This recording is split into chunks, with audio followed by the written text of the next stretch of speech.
This week on Spirit Outspoken, we sat down with Camille McConnell, a medium whose path into this work began with loss and led to something she never expected. Raised in the Latter-day Saints tradition, Camille was taught to be cautious of anything that felt beyond this world. But after the passing of her grandmother, she began having experiences she couldn't explain away that felt real, personal, and deeply loving. Encounters that made her question everything she had been taught to believe. Then her world shifted again, with the sudden and devastating loss of her son.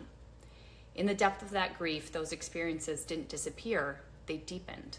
What once felt confusing began to feel clear. What she had been taught to fear started to reveal itself as something entirely different. Not something dark, but something sacred. Camille now understands the veil not as a barrier, but as something incredibly thin. A bridge that allows connection with those we love to continue. In this conversation, she shares how her lived experiences reshaped her faith, her understanding of the afterlife, and her relationship to grief itself. This episode is about loss, love, and the possibility that connection doesn't end, it simply changes form.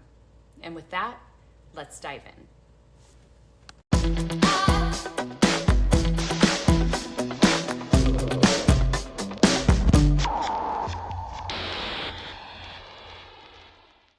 All right. Welcome to this week's episode of Spirit Outspoken. We are so lucky to have Camille here with us. Camille, you reached out to me on Facebook. Yeah. Okay, You showed up in yes. my reels, and I was like, what? Why did I not know about this girl sooner? How did I not know that they were doing this? I know. We're the best kept secret, I guess. I don't know. Well, maybe not so much anymore. But it was so interesting how people find us and vice versa. And we're so lucky to have the people that reach out to us or we discover on social. Rachel and I were talking, we were like, it's so amazing. You could literally like snap a line to when we started to interact with people who were just like us or had similar life experiences or sort of evolved their faith over time to be more accepting and loving of some of these other spiritual modalities. And I think it's because as soon as we got clear on who we were and what we were okay with, it's almost like an energetic match, right? And here you are. Here we are. We manifested you. Yes. We manifested you. So why don't you just begin by just telling us a little bit about your spiritual journey, your upbringing, your history, and we'll just go from there. I grew up in California. In my spiritual background or my religious background is the Church of Jesus Christ of Latter-day Saints, also known as like LDS or Mormons. So I remember, actually, I was just thinking about this yesterday. We do a monthly thing called like testimony meeting where it's kind of like open mic night. You can just get up and say whatever is on your mind, what you've learned, what you're grateful for. You're supposed to tie in like God and Jesus and not just say random stuff, but people can be off the wall sometimes. And this girl gets up, it was probably like 20 years ago.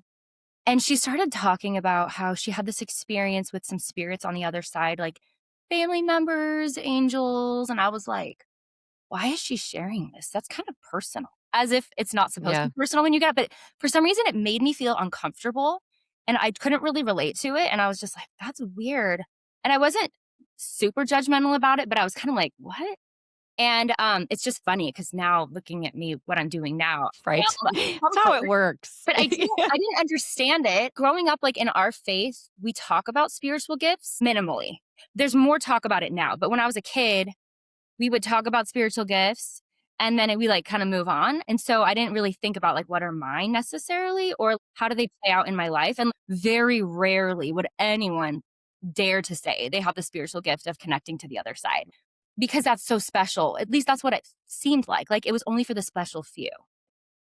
So you felt like it was I don't want to say accepted. I don't want to put words in your mouth, but like it was taboo. Okay. But like people were at least acknowledging that there were spiritual gifts. It just wasn't necessarily accepted in your religion. Yeah. So that specific spiritual gift was brushed over.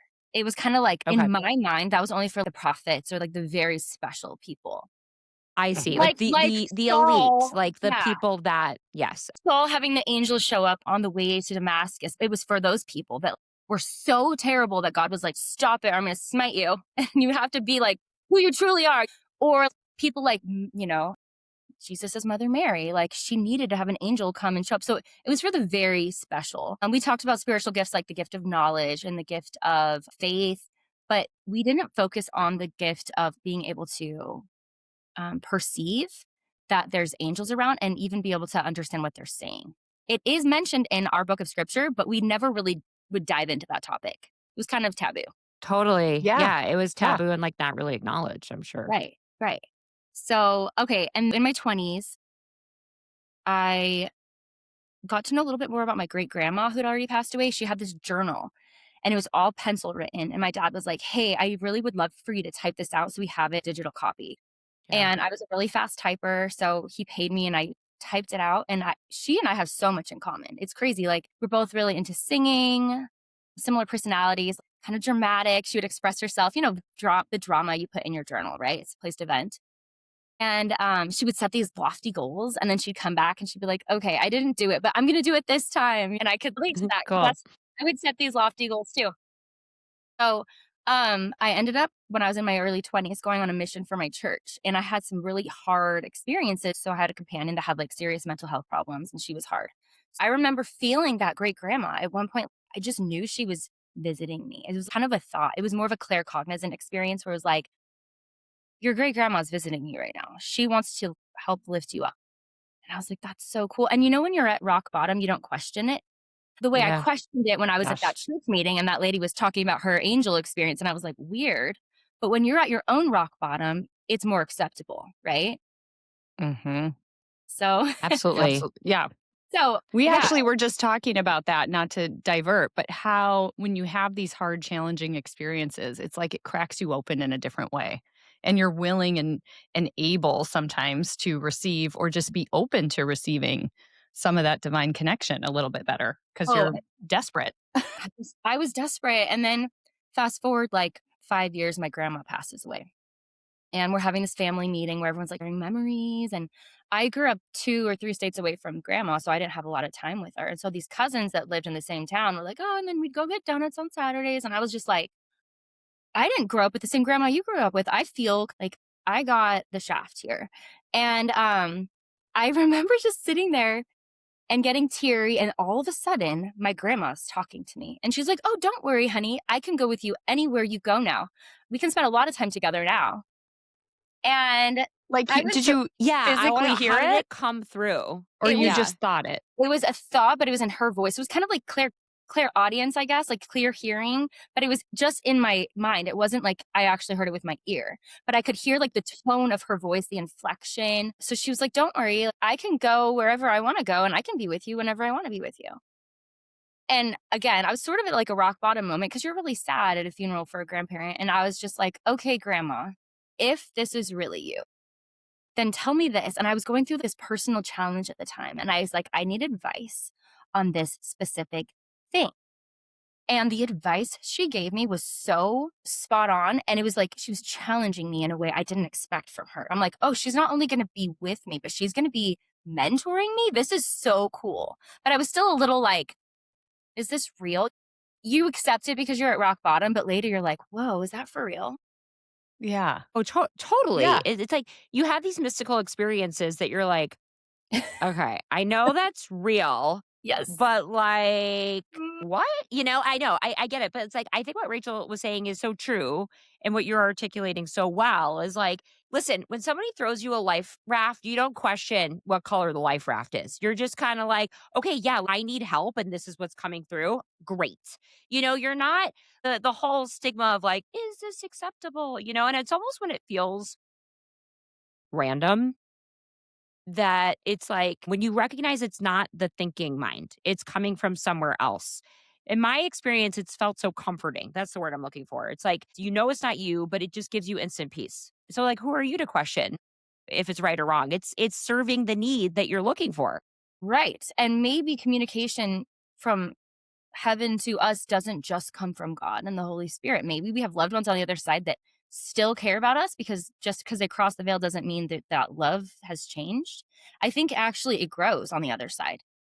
If anything changes, it grows because they are in spirit form. They are more capable of picking up on our energy because they're energy. So they have higher vibration. I feel like there's a little more intelligence. And if they are willing to love and serve us, they have so much capacity to do so. It just makes a lot of sense. But I didn't understand it back then. I was just having these random one-off experiences and like, okay, I didn't know what to do with it. But that happened. And then a few years later, super low point in my life, recession, my husband's out of work. I'm basically supporting the family. I'm pregnant with our second kid. And I'm just like, how is this going to work? I woke up in the middle of the night and I had a panic attack. Like where you wake up and then you have a panic. It was weird. Like it woke me up at 2 a.m. Um, I was crying. I went to the bathroom. I was like trying to breathe and on the bathroom floor. I eventually made it back to my bedroom and I was kneeling by the side of my bed and I was just praying, like ugly crying, just open your entire heart out to God prayer. And then all of a sudden, I hear a female voice, and it's my grandma again. And she's like, I am with you. I will help carry you through this. And I didn't pray for my grandma to come through. I wasn't like, because back then it was like, the audacity, the audacity. But she was there, and it was a really beautiful moment. So, based on all these experiences I've had up to this point, is our loved ones will come through if we're like at rock bottom.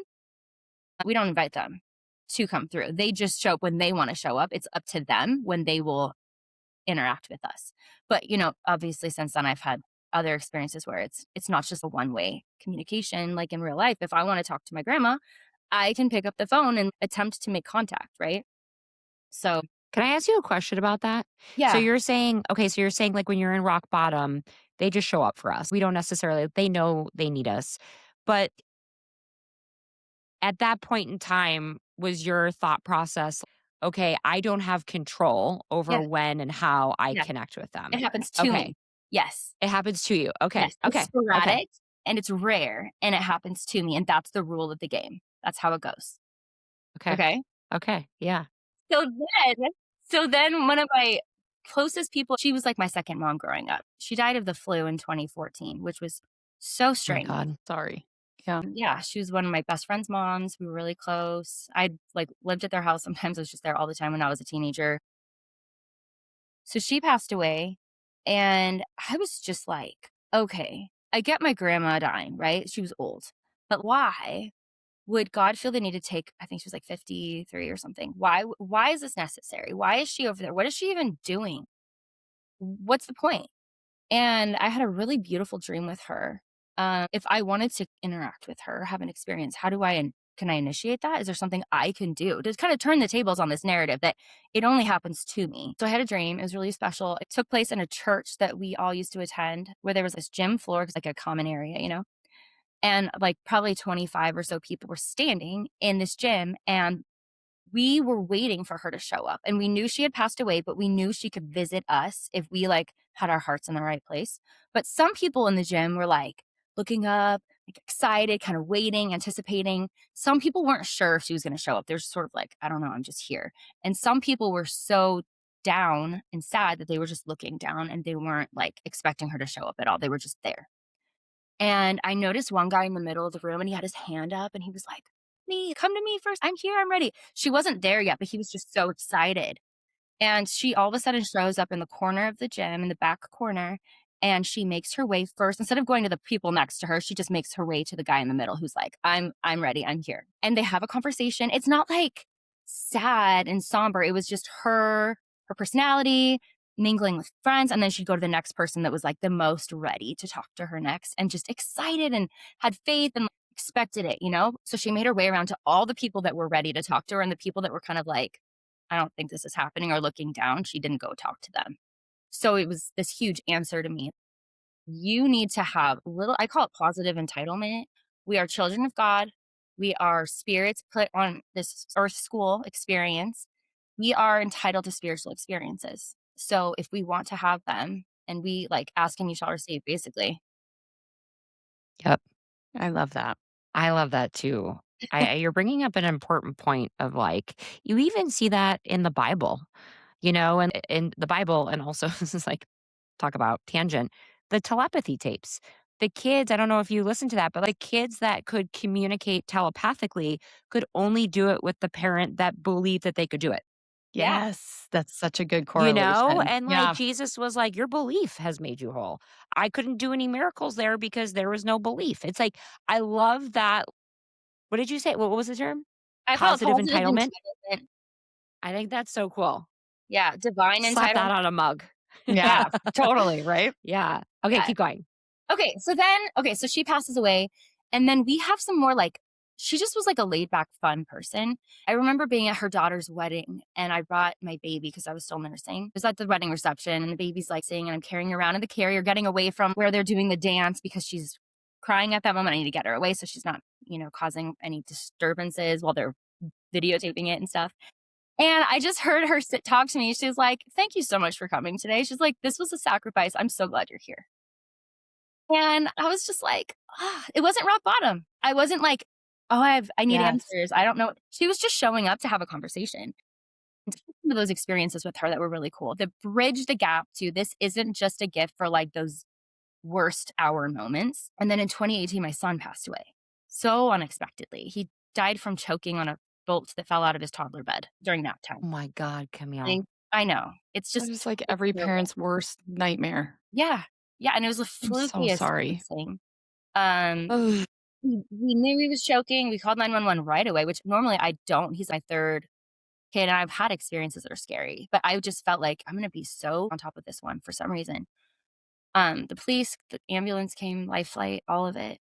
It's a weird story too, because on paper, and I have ordered the reports to see everything that the doctors and nurses documented.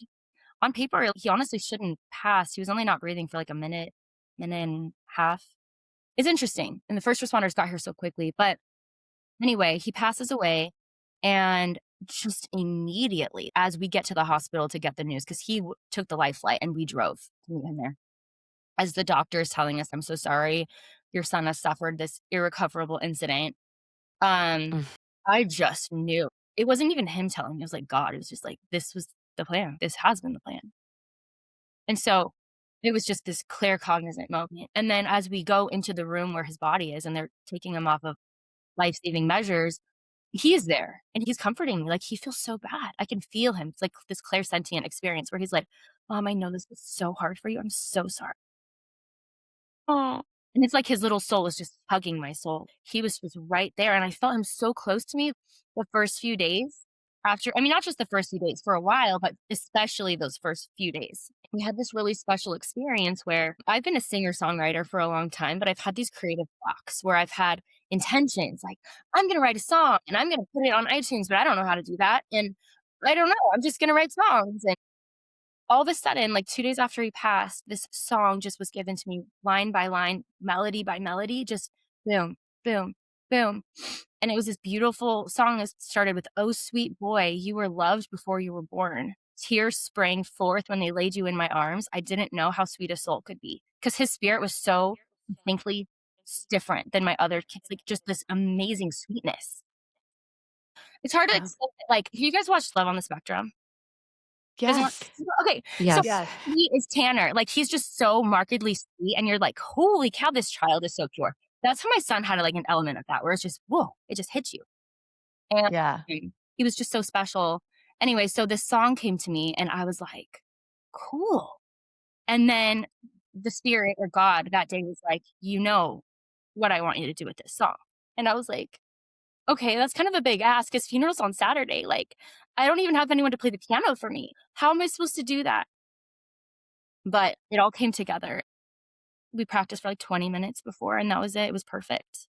So So you wrote that song like even before And the you sang funeral. it? it You was 2 sang days it? after he passed. Yeah. And I Oh my God. funeral. Yeah. Hey, Yeah. Yeah.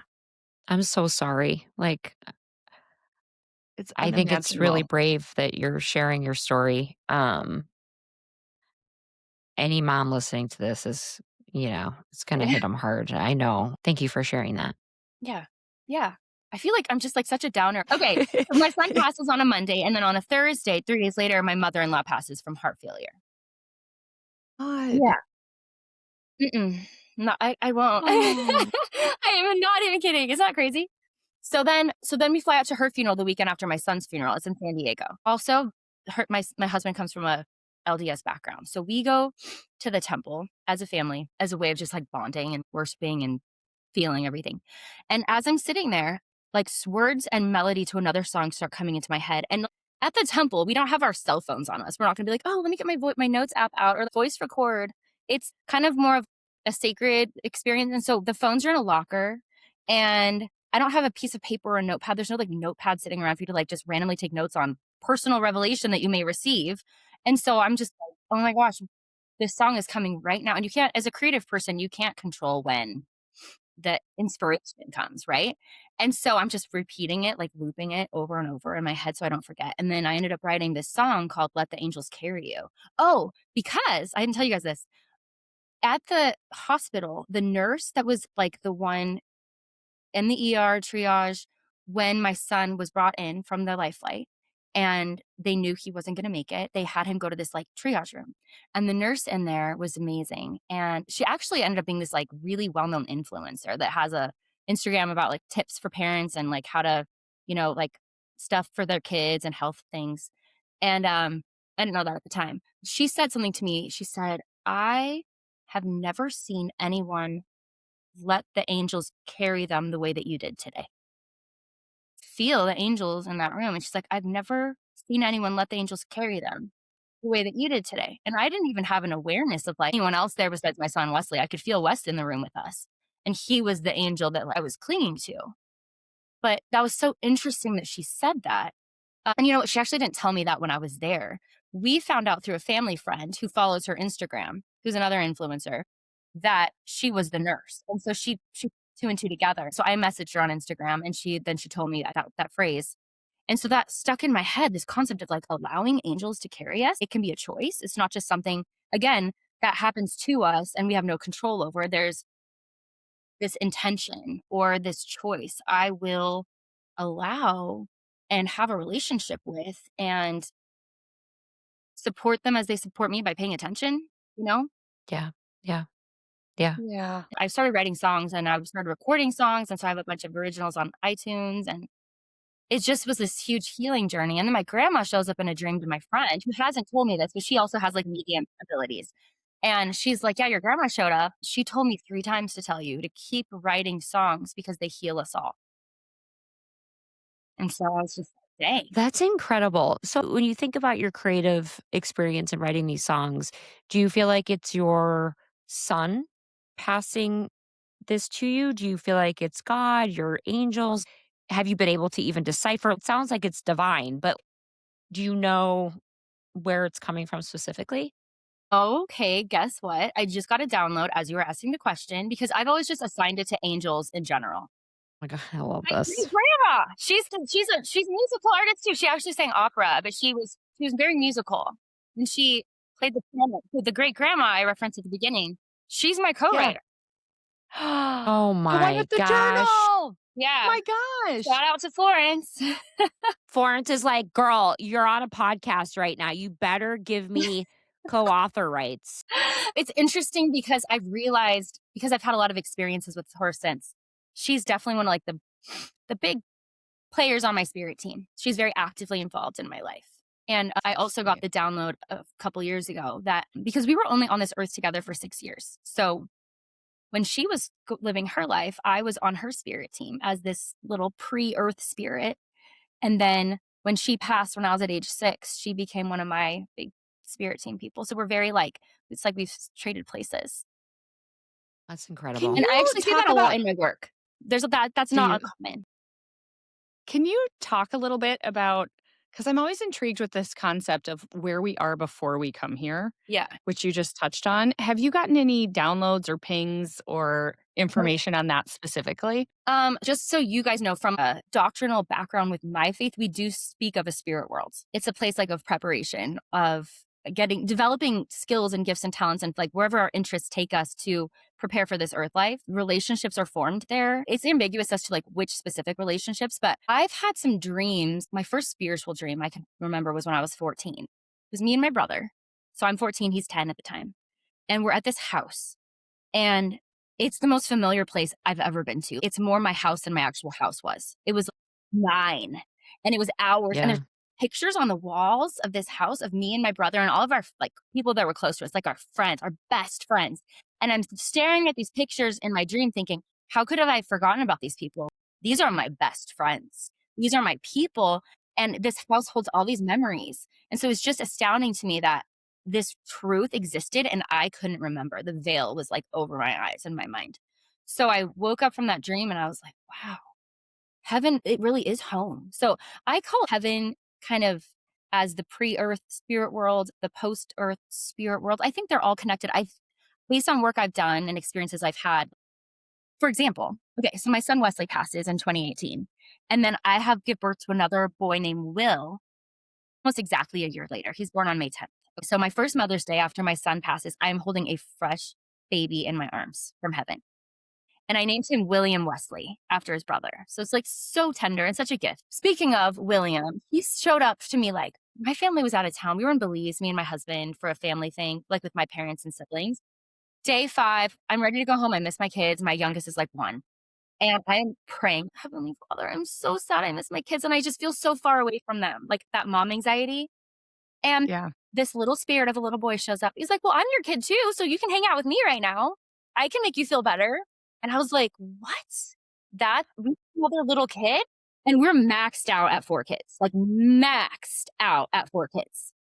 Yeah. And I told my husband, he's like, there's no way we're having another kid. I was like, I know. I just wanted to tell you that like, there's another little boy, but I don't know how to place him. And then when Wesley passes, 3 weeks later, my husband comes to me. He's like, you know, you're going to get that little boy. He's like, you know that. Oh my gosh. And I was like, I know. Like, I know we're going to have him. And so anyway, so he's born. So that child in spirit came to you even before your son had Yes, passed. like 5 years before my son passed. That's So what I'm telling you crazy. is like but here's the even crazier thing.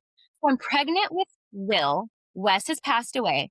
And I'm not somewhere sacred. I'm not at the temple. I'm literally on the bleachers at the gym waiting to go into the next pickleball game. Okay, you guys? Yes. You show up wherever, okay? And I am sitting there and I just am thinking about this baby and I'm thinking about Wes. And Wesley shows up in my head and says, Mom, you're going to like him a lot. He's a really good boy. Will and Wes are together because he knows Will. And so I'm saying like the pre-earth spirit world and the post-earth spirit world commingle. They're Yes. like, yeah, Yes. the same place. You know what I'm thinking? Okay, so there's a few things. First of all, like it's astonishing to talk to a mom that's been through what you've been through. Not even mentioning all of the surrounding grief and things that you've endured, but you hear love and joy in your voice. Even talking about how this has all come to be and having Will, is it Will? Good job. After Wesley, it's like you're seeing the blessings and I don't dare to say silver linings, but you see the blessings in what was the most catastrophic thing that's ever happened. Usually, people who are deconstructing have had, maybe not to this, degree, but have gone through a personal life experience that opens them up to alternative things, right? They start to be like, wait, in my time of need, this showed up for me. And it wasn't necessarily Jesus. It could have been an angel. It could have been whatever. And all of a sudden it starts breaking down our concept of like, yes, angels and direct divine communication is only for the privileged and for the names we read in the Bible, when actually God never stopped living and breathing. It wasn't just a point in time in the Bible, right? But I'd love to like understand your process in which you fully were like, I'm all in on this. Was it the point in which your son passed and you felt peace? Like you felt otherworldly peace you really shouldn't have felt? I'm trying to understand at what point in time you were like, I'm fully accepting this and I no longer feel like this is taboo or sinful. It's been such a process step by step. So when my mother-in-law passed away, she started sending me messages, not just for me, but for other people in the family. And I was like, oh, because she knew I had the gift. And so she asked me to come and she had something she wanted to share with the daughter that was very pressing. She honestly, her spirit would not leave my side. She showed up when I was cleaning my countertops and she's like, you need to tell her this tonight. And she would not leave me alone until I told her. It was important for their relationship. There was some like things that needed to be said, some reconciliation. And I was her go-to person. And so this happened a few times where she would want me to share messages with people.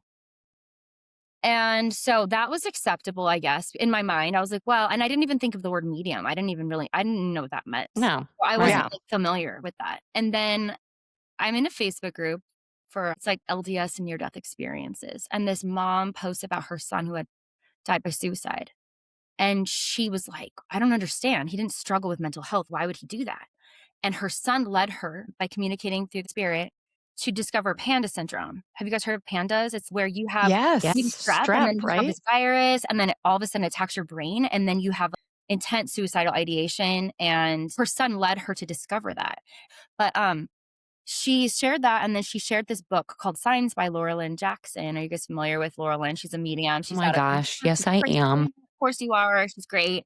So I was like, I've never thought. I was like, interesting. Okay, so she's a medium. She's Christian. How does that work? That's weird.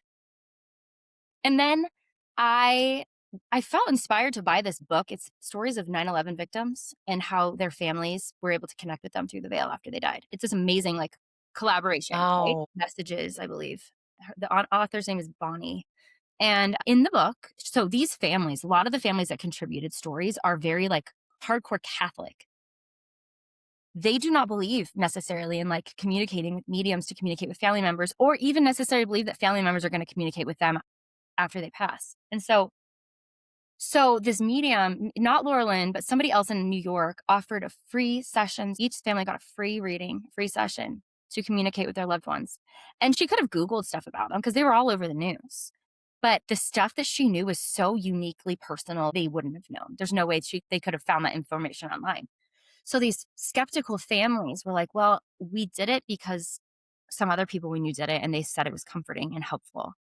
And then it opened up my eyes like, whoa. So actually there could be someone who has these gifts and does them for the right reasons and not just to be a scammer. Because I grew up with a friend whose grandma was a psychic.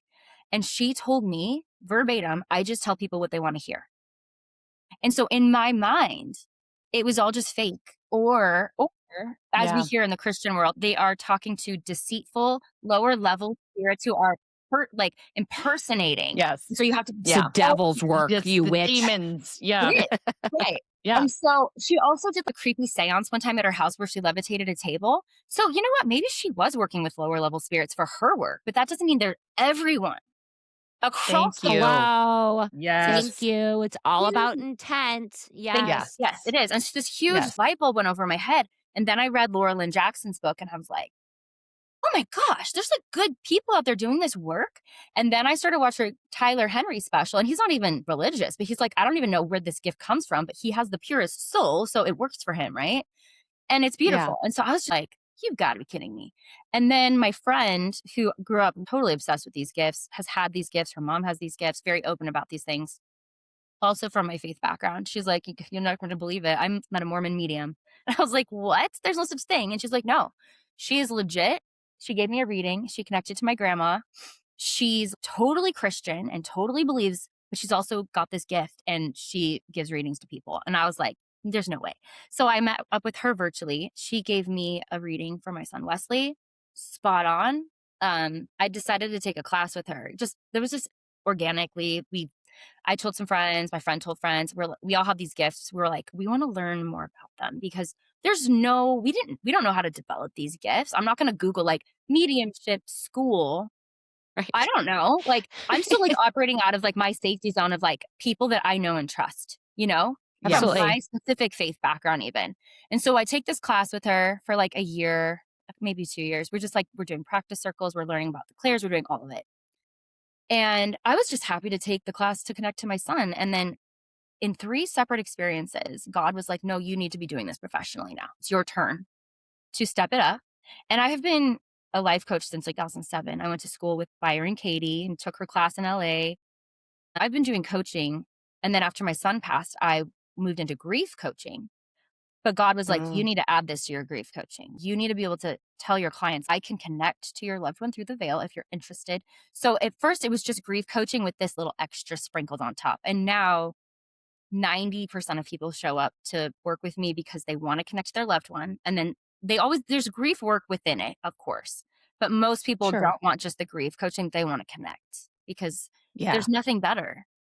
There's nothing more healing. And I have worked with people from very conservative backgrounds, like very Catholic, very Mormon, very, I mean, just like I grew up and this was not okay. And by the way, the mom I want to connect to on the other side would have disapproved of this completely. Do you think she'll come through? And I'm like, she's already here. Do you want me to give you some evidence so we can dive into what she wants to say? We can move into messaging. It's very special, like how God is ready. He's just waiting for his people to be ready. If we want these gifts, we can have them. Ask and you shall receive. It's kind of like an if you know situation. Not everybody cares. And some people might be like, oh my gosh, what a heretic. But until you've lost your own kid, you don't really get it. Or maybe it's your sister, or maybe it's your dad that you were so close to, or maybe it was your cat. I don't have any judgment. Yeah. Until you need to know, and then you have these experiences, like it doesn't really, maybe it's not relevant to you.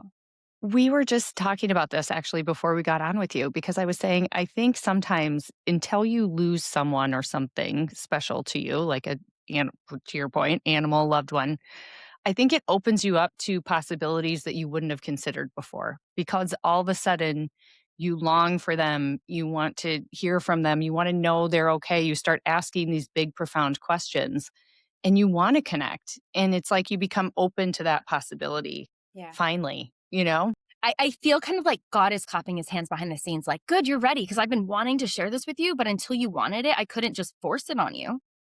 Right. Absolutely. It's like the second we've talked about that a lot too. The second that you're like, okay, I'm keeping an open mind and an open heart, it's just like whoosh. It just happens so fast. It's so vivid. It's so undeniable. And yeah, there is something about this is like I think what I want and like Rachel really wants to impart on people, especially in our work with our podcast, challenging Christian fears around some of these alternative practices. Because I'm telling you, like when you are in anguish and when you are in pain, the love that shows up is sometimes not always tangibly Jesus, as I referenced before. And so, like, who are we to question how God helps us when we are in need? And it really frustrates me when people have so much fear and dogma around that. Like, that's a sin, that's witchcraft, that's heresy. How God chooses to communicate with me is how he chooses to communicate with me. The big thing is that I'm being helped through an excruciating time. And who are you to say how I choose to heal and how I choose to navigate this pain?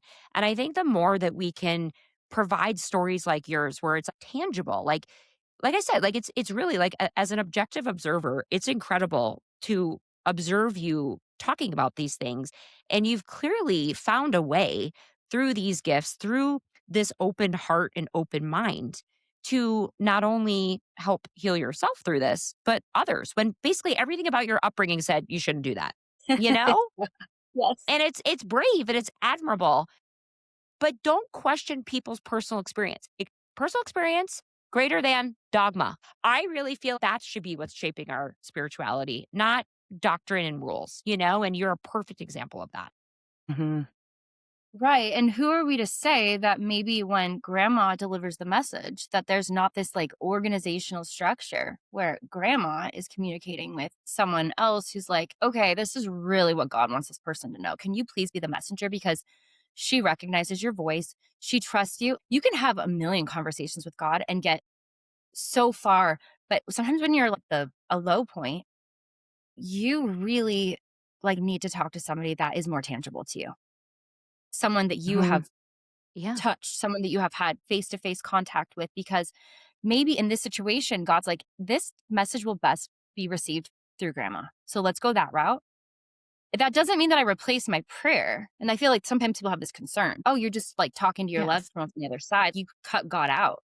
No, one of my best experiences with, well, one of my favorite ones to mention with my son, I was dealing with some stress. I had a clothing business online for like 12 years. And I had some stress there and I was worried about it. I prayed about it. I was even talking to my son about it because I was like, oh, it's been a hard week, Wes. And he shows up and he's like, have you talked to Jesus about this? Have you talked to God? I think they can help you. And I was like, well, I have prayed about it a few times. And he's like, well, I think you should do it again. He pointed me back to the source. You know what I mean? Not like Yes. it is, that is a good, marker though. If these gifts using these gifts, tapping in, does bring you closer to God and to Jesus. By their fruits you shall know them, right? We say that Girl, all the we time. say that I all the know. time, Yes. 100%. Like Yes. if it helps heal you, if it helps enrich, and a lot of times, like we had Kyle Gray on. Do you know Kyle Gray? He's he is angel guru, everything. Love him. And he was talking about how his connection with angels really helped heal his relationship with the divine. He's openly gay, and obviously there's stigma and hurt and judgment and all of that. And really opening up to this other spiritual practice helped heal and bring him back. And now he's a practicing Catholic. That's cool. Yeah. Loves Mother Mary. And like, you know, Yeah. it is interesting though, because a lot of times we have so many cultural labels and expectations of who Jesus is and what he should look like. If you grow up in an oppressive Christian environment, Jesus, as you've learned, might not feel like God. You know what I mean? That might not feel like unconditional love. Yeah. And, you know, sometimes it takes like an angel or a loved one or someone that you did know and trust in the flesh to show up to say like, okay, actually like open your heart. You know, there's a different way. Whereas like if Jesus just showed up, maybe you'd be less inclined Right. to listen Or know? even scared. Yeah. Potentially, You you don't have know, that like or Exactly. it's too trust. much, like too much. The presence is too much. I don't know. Yeah. Absolutely. So how I help people, I am online. I have a website called lightkeepersguide.com. And on my website, you can learn more about me. You can access my songs and my book that I wrote called Let the Angels Carry You. Of course, that's what I called it. And Beautiful. that's where you can book sessions. So I have as low as $45. You can book a session. That's the 20-minute. There's other options. I'm also Reiki certified, so that's an option too. That's a Oh, whole different. We love Reiki. Oh yeah, But all the Reiki. all the Reiki. So for me, the way my gifts work is I at the beginning of a session, I take like 30 seconds to just really quiet my mind, open my heart. I say a prayer in my head that I can connect, you know, to their loved ones. Sometimes I'll ask the client, like, is there a specific person you want me to focus on, or you just want to like see who comes through? In this case with Rachel, I feel like I'm just supposed to be open. But for me, it's there's a couple different ways to give readings. One is just kind of like general information coming from the spirit team, the angel guides, like in general. The loved ones on the other side that know and love Rachel have this message. The other way is it's delivered through a specific person. I would get information, evidence like, okay, I'm getting this person and this is what they look like. Or usually for me, I get the personality traits right off the bat. So there's a female. Female on the other side for Rachel. She's bubbly. She's confident. She's talkative. She's got a good personality. I'm not having an age show up yet. I'm just, spirits don't really like, they're not old over there. She's like a friendly, like talkative, charismatic, loving, bubbly. I'm wondering if it's my grandma. But I feel for a woman of her time, she would have kind of maybe an unusual amount of exuberance or confidence, or like, she doesn't feel demure. Like, oh, my place in this world is like below or here. And like, she's kind of, you know, sits in her space. She takes up space. Like Yeah. You know what I'm saying? Yes. Okay. She was very outgoing, made friends everywhere she went. Everywhere. Super sweet, but would also swear a little bit. She was this beautiful mesh of sass and sweetness all rolled into one person. Okay. I loved her. I'm really feeling her sweetness right now and just great personality. I'm not feeling as much of the sass, but the strength and the charisma for sure. Do you have a kiddo that reminds you of her? Have you ever had that like recognition? Sometimes, yeah. My youngest sometimes reminds me of her. Okay, because I feel like you're kind of having echoes of her personality in one of your kids. And she, ironically, my youngest one, her middle name is named after her. Perfect. You know, I have a strong opinion that we are getting names intuitively often. You knew to name her that. She's excited about the work that you're doing.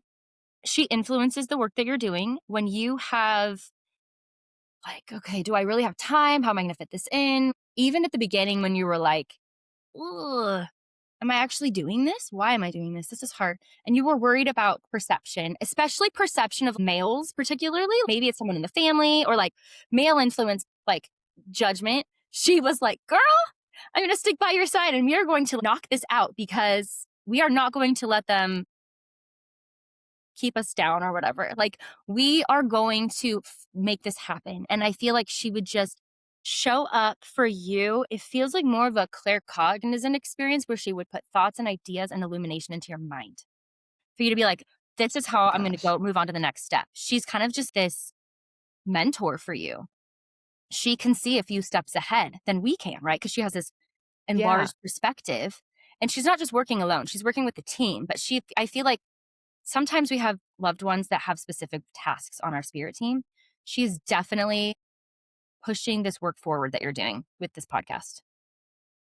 This is so amazing because the first time I did an Akashic record reading, she was the first one who came forward. And it was a No time when way. I was struggling as a mom, trying to figure out what I was going to do next, really trying to work through some shame and self-doubt and all this stuff. And it was her that came through and kind of helped usher in this beautiful conversation around how to move next. So that completely resonates. Okay.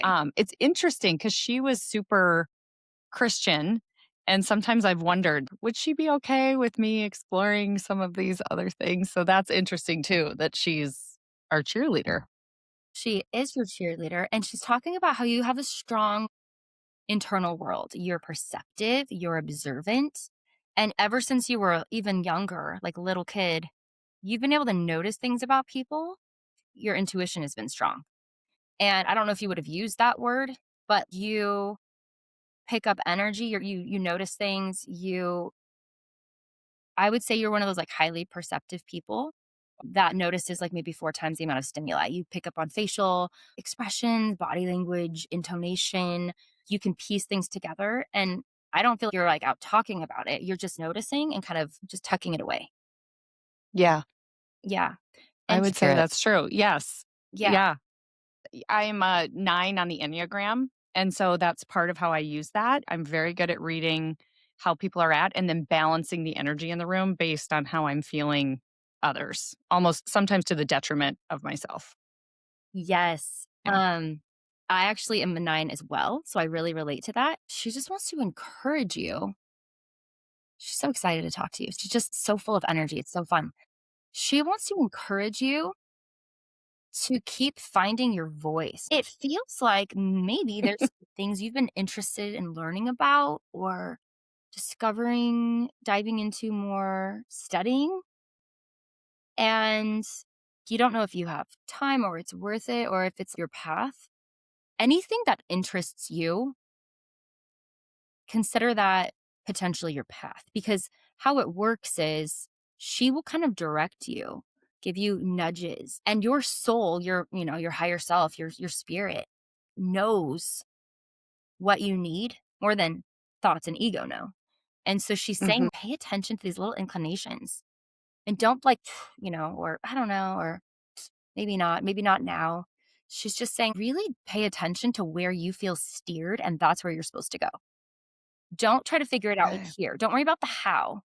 Just be in tune with those little nudges and even like journal or take notes on what feels interesting to you.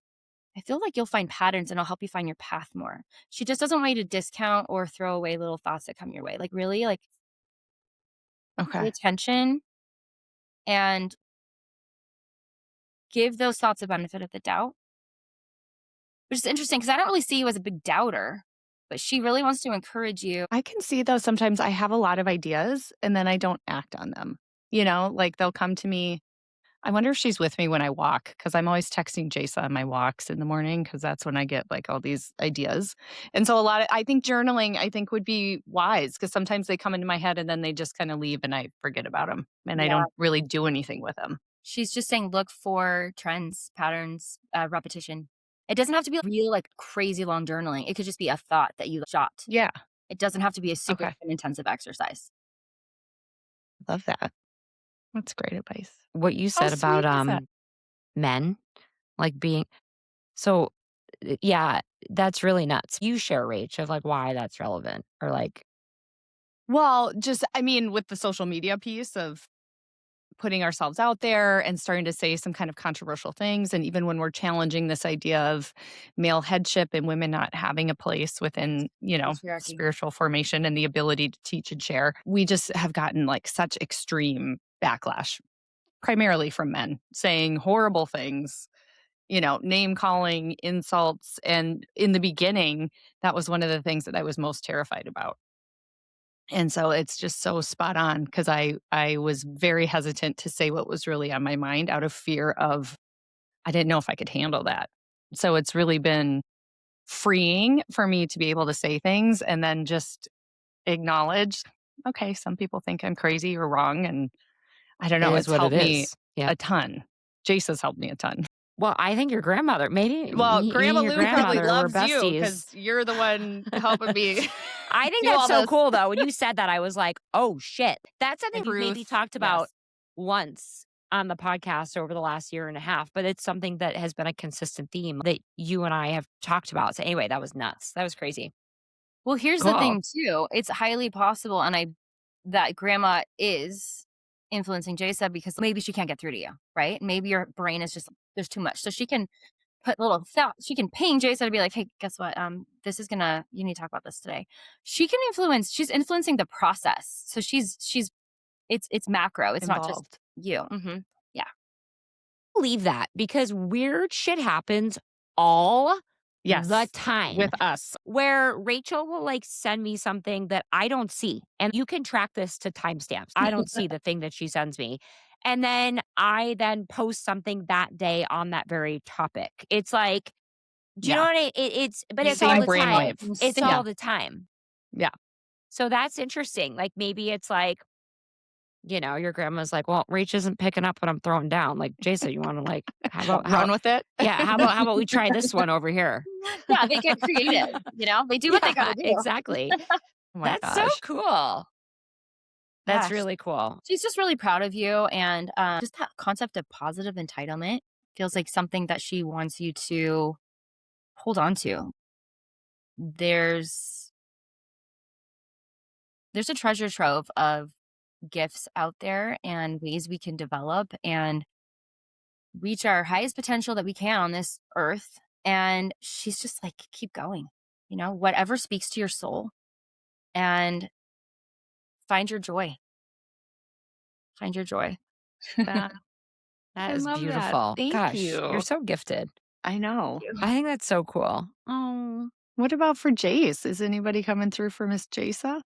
Well, actually, there's a guy who has kind of like, if it's like dry sense of humor, understated.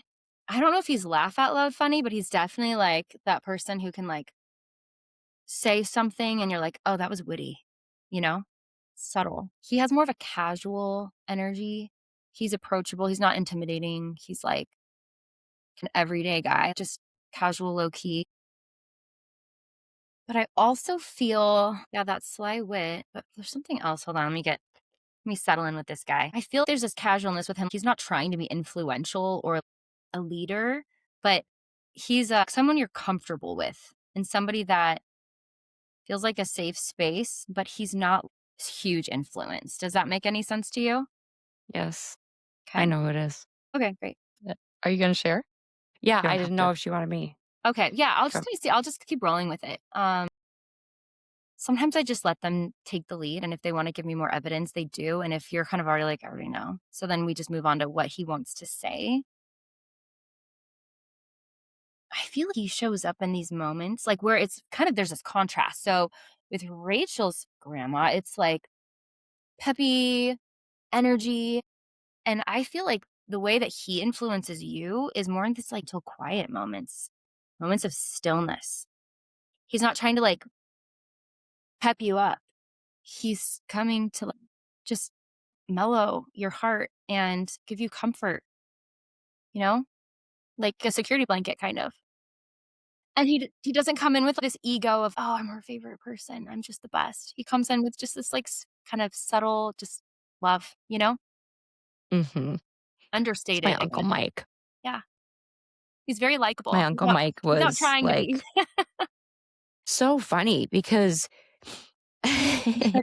you were talking and I'm considering both grandfathers. And it was like, he was like, Jason, it's me. And I was like, oh my God, Uncle Mike. So my Uncle Mike was such a really important person to me.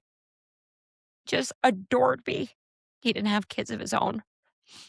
And he was one of those people that recognized I was the black sheep. He was so funny, but not like gregarious, obnoxious funny, would just like, he was so chill and I felt Rather so comfortable around him. Anytime I had good news, he was the first person I would call.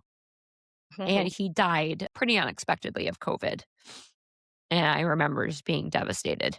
Um, and actually, the day that he died, I woke up at like 5 a.m., clear as day. And it was like, Uncle Mike's going to pass today. And I just knew it. And he actually, of all places, came to me in a nail salon 5 days after he passed. And this was probably the most like the way that my intuition is sort of how you explain claircognizance, like you just know, and you just know you're supposed to tell somebody. This was like the most, I've only had like one or two very vivid, like where it's other things. And I was in the nail salon and I was getting a pedicure and I just kind of had my head back. And I felt this overwhelming sense that he just was there. And it was so tangible. I snapped up and I opened up my eyes and I was like, oh my gosh, he just came to say bye. And it wasn't sad. It just was like, I want you to know I'm here. I'm in spirit form. And it almost knocked it was like, you know what I'm saying? It was like not like subtle. It was just like came in and then as soon as the spirit came, it went. And yeah, I just know exactly that was him. Yeah.